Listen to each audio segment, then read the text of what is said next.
There are 8,362 predictive verses. And any of you that are real, you love books and stuff, this is a great book. This is a man, J. Barton Payne, who was a professor, by the way, at my alma mater many years before I got there. He is more from the 40s, and I'm from the 50s. But he spent his life analyzing the Bible, and actually his book, the Encyclopedia of Biblical Prophecy, is this thick. And he actually prints out all 8,362 predictive verses. He sorts them under the subheadings of what they're predicting, and what he finds is that there are 1,817 separate prophetic predictions in the Bible, and they involve, if you sort them out, kind of like you put things where they belong, there are 737 separate, distinct, biblically definable events that God has predicted are going to happen. And so basically what we can say is, one of these is the return of Christ to rule on the earth. Jesus is coming back to rule. I think most of Christendom would believe that in some form or another. 1,845 times in the Old Testament, 17, that's almost half of all the Old Testament books allude to that. In the New Testament, there are 318. Of the 250 New Testament chapters, 216 of them talk about Christ's second coming. That's a big topic. 23 of the 27 New Testament books, it comes down to 28%. Almost a third of the Old Testament is speaking about future events. A fifth, or more than a fifth, 21% of the New Testament. All told, if you blend all that together, more than a fourth, 27%. Of the Bible is under that systematic theology term of eschatology.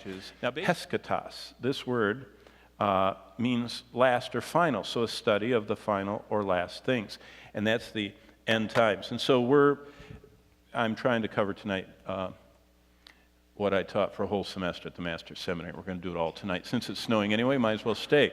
We have communion crackers in the kitchen. If we run out of food, we can go. I'm not going to cover this tonight, but the essence of eschatology is understanding that God has made a distinction between Israel, his chosen people of promise, that he made an unbreakable promise with as he sovereignly elected the nation of Israel to be, not because they're better, maybe because they're worse than all the other nations, but he picked them. And he said, I set my love on you, and I will never, never take my love away. He also set his love on the church. There is a different origin. The church in Israel have completely different origins. They have a different mission that the Lord has established them. They have different destinies. If you remember, the 12 gates or the 12 tribes and 12 foundation stones or the 12 apostles of the church, both are melded together in heaven, but they have different destinies while they're serving the Lord here on earth. The replacement view, which, by the way, replacement theology is the theology of Methodism, Lutheranism, Anglicanism, Roman Catholicism, some variants of Baptist theology, and a lot of other groups believe that Israel has been replaced. They were kicked off the team, and a new player came in. What the problem with that is, it makes God a liar, because God says that I have made an everlasting covenant with Abraham. And what's interesting is God defines it. He says, I give him a land, and I give him a promised blessing, and a future that they are going to have this geography. You know what's so amazing is the United Nations offered Israel equivalent land from where they are on the hinge of Africa and Asia and Europe, from the Middle East. They offered them the equivalent amount of land in Africa. They said, you can have it. You can move, and you don't have to have any more fighting. You just move and farm. But see, God says you can't do that, because I promised them where they are. And that's going to become the deciding factor. In fact, Zechariah tells us, 12 through 14, that it's going to become, Israel wanting Jerusalem is going to become a heavy burdensome stone. It's kind of like, someone says, here, this is falling. Would you hold it up for me for a minute? Well, for a moment, it's okay to hold it up for them, but what you want them to do is get out of the way and let it fall. Jerusalem, the whole world is feeling the weight of it falling, and they don't want it to fall because it's going to cause world war. And so they're holding it up, but it's getting burdensome, and it's starting to squash people. In fact, did you read today's news? Iran said an attack on Syria is an attack on Iran. Russia said an attack on Syria is an attack on Russia. An attack on Iran is an attack on Russia. I mean, you read the newspaper, you say, so what? Well, it says in Ezekiel that Iran and Syria and Russia are going to attack Israel. That's interesting. It forms the basis for Christian anti-Semitism. By the way, Martin Luther, our friend, the reformer, godly, gospel-preaching man, didn't have good eschatology. So you should be careful of your eschatology. And he wrote a tract, a little pamphlet. It's called To the German Nobility. And you know what it says in there? Kill the Jews. They deserve it. They're Christ killers. Kill them. You know who read that? Yeah. He was a good German churchgoer. And he said, let's do it. So be careful. Replacement theology breeds bad company. The 70 weeks that we're going to see tonight deal specifically with Israel. Paul has a dichotomy. When Paul talks to the church, he talks about the Jews and the Gentiles are to have no dividing wall between them. He doesn't say there aren't any Jews, and he doesn't say the Jews' promises have gone to the church. What he said is those ethnic descendants of Abraham, as God is dealing in this time period with the church, they are to have no divisions between them. He didn't say they're evaporating and disappearing and should be killed or anything else. He sees that God sees these two groups distinctly different in their origin, mission, and destiny. In Christ, we're one. There's no wall between us. And so that means this whole idea of if we really want to do church right, do it like the Messianic, congregations, and we got to change everything. No, Paul never advocated all that stuff. That's a modern thing, and it's not healthy. By the way, if you read the book of Revelation, it's very interesting. From Revelation 4 on, there are distinctives between Israel and the church, very clear ones. And so that would just be a thumbnail sketch of another branch of theology we could call Israelology, what God teaches about Israel. All that has led to eschatology has many, you hear all these words. Millennialism is preterism in the historist position. Preterism means it already happened. Historist means it's just a kind of like an overview of history. And then there's the idealism, which is so vague we don't know what it is. But that's the amillennial view. But look what amillennialism depends upon. Allegorical interpretation. Why? Because it's so clear what God said that you have to say, well, that's not what he meant.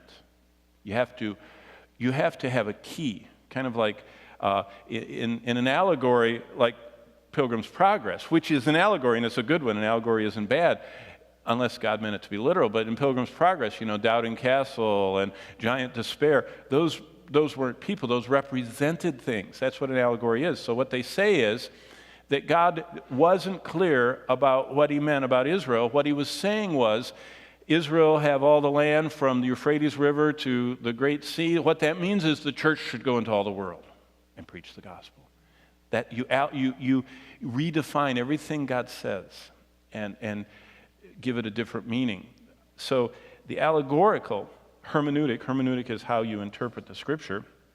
Homiletics is how you communicate it. Hermeneutics is how you understand the proper understanding of it. Literal happens to be, allegorical is not how anybody in the Bible interprets prophetic things. Nobody. We see many people in the Bible seeing fulfilled prophecies. All of them took them literally. Where would Jesus be born? In Bethlehem. Well, what does that mean? House of bread. Let's see. That might mean a bakery. You know what I mean? It couldn't mean literally a city called that. No. When Daniel was praying in Daniel 9 about Jeremiah's prophecy, Jeremiah said that Israel would be in captivity for 70 years. how did Daniel interpret the number 70? Oh, it could mean, 70 ages or 70 rulers. No, it said 70 years. He said it's 70 years. Literal is the way everybody in the Bible that we see interacting with prophecy, everybody took it that way. Allegorical is when there's a clear allegory, like Hagar representing the law, and the son of promise, Isaac. And so Paul said, which is an allegory. It was so unusual for him to even use that. He described it and uses that term in Galatians, but not when he's talking about the future. So your hermeneutics is very dependent. Your basic hermeneutic, whether you take the literal, historic, grammatical way of looking at the Bible, will determine everything. So eschatology has three main branches. The amillennials, this would be all the people, like St. Augustine is here. The Christian Reformed churches are here. The Methodists are a lot of them, and the Presbyterians are here. Postmillennialists, these are the Reconstructionists. You ever heard of Rushdoony, the great cultural, I don't even know how you spell Rushdoony. Bonson, these are prolific authors. These are the people that say, get guns and get a fort and live out in the country, and they're called theonomists, and they believe that Christ is going to come, return. This means no millennium. Post means Jesus is coming after the millennium. So they believe there's a millennium. They don't know what it means, but there's going to be one. But Jesus doesn't come till after. And so you have to control the earth. And so theonomy is really popular these days. And it's the idea that we've got to take over culture.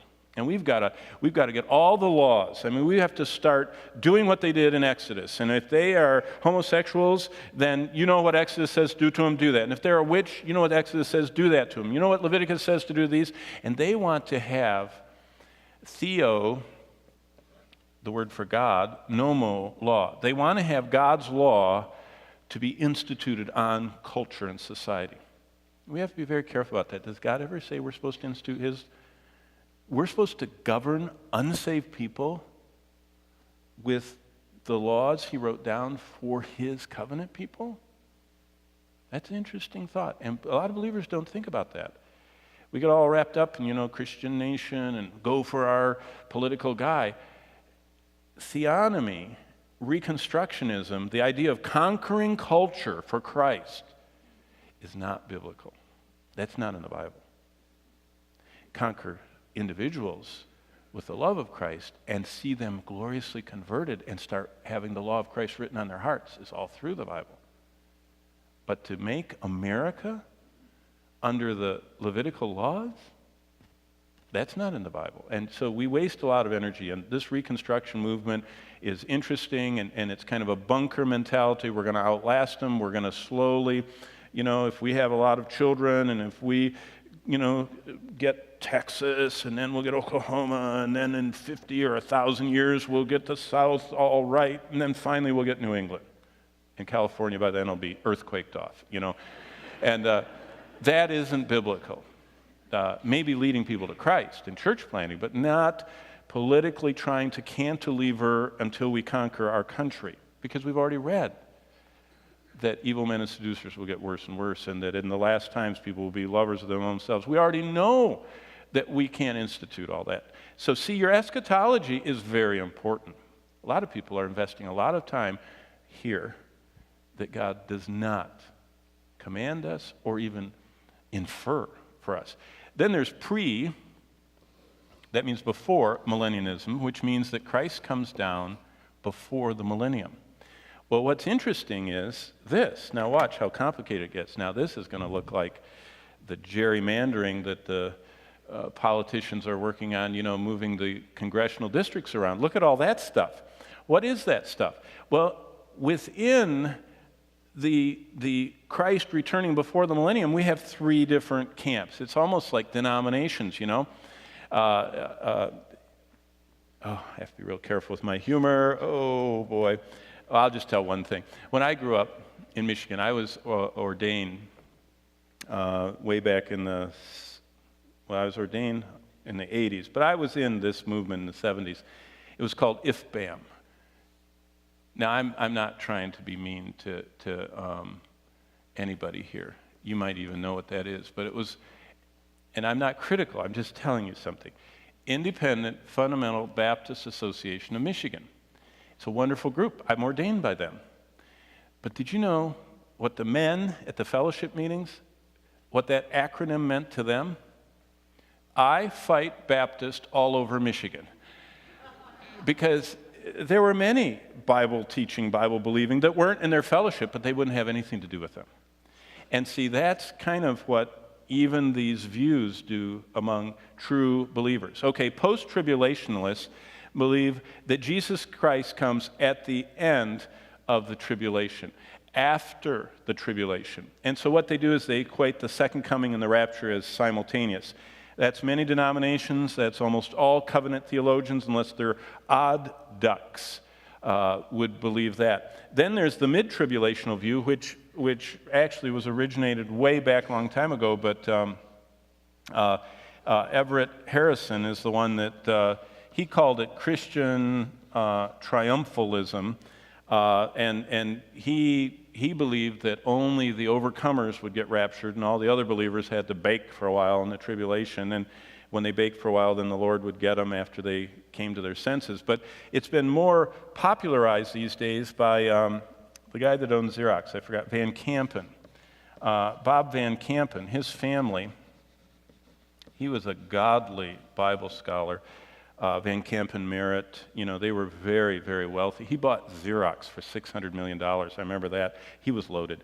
But he spent all of his time, he lived, by the way, his home was here in Michigan, one of them, on the lake outside of Chicago, up, South Haven way.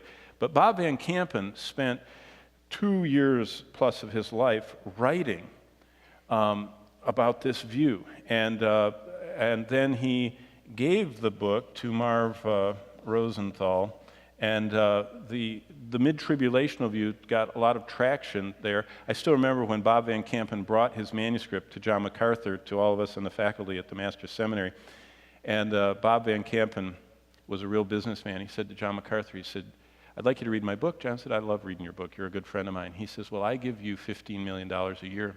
If you don't agree with my book, I'm going to stop." That's amazing.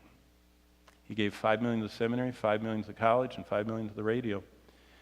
And John said, "I don't agree with your book." And he stopped giving his $5 million. And he gave it to Marv Rosenthal. So that's how we got the big thing in Florida, that big Holy Land experience thing. Then there's the pre-tribulational view, which would be Dallas Seminary, Swindoll, MacArthur, Walvoord, that whole thing. That's dispensational theologians who believe in the literal. And I would say that these mid-tribulationists believe in the literal too.